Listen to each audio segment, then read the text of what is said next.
Breaking news చూస్తున్నాం. వంగవీటి మోహనరంగ తనయుడు Vangaveeti Radha మరికొద్దిసేపట్లో AP ముఖ్యమంత్రి చంద్రబాబు నాయుడుతో భేటీ కానున్నట్లుగా తెలుస్తుంది.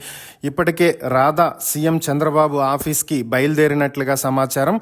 వంగవీటి రాధకు ఎమ్మెల్సీ పదవి ఇచ్చేటువంటి అవకాశం ఉంది అని చెప్పి రాజకీయ వర్గాల్లో చర్చ నడుస్తుంది. ఈ నేపథ్యంలో వారిద్దరి భేటీ ప్రాధాన్యత సంతరించుకుంది. ఈ భేటీలో ఏ అంశాలు చర్చకు వచ్చేటువంటి అవకాశం ఉంది అనే దానిపైన ఆసక్తి నెలకొంది.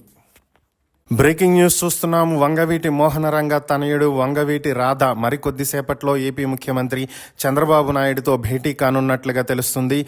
ఇప్పటికే రాధ సీఎం చంద్రబాబు ఆఫీస్కి బయలుదేరినట్లుగా సమాచారం. వంగవీటి రాధకు ఎమ్మెల్సీ పదవి ఇచ్చేటువంటి అవకాశం ఉంది అని చెప్పి రాజకీయ వర్గాల్లో చర్చ నడుస్తుంది. ఈ నేపథ్యంలో వారిద్దరి భేటీ ప్రాధాన్యత సంతరించుకుంది. ఈ భేటీలో ఏ అంశాలు చర్చకు వచ్చేటువంటి అవకాశం ఉంది అనే దానిపైన ఆసక్తి నెలకొంది.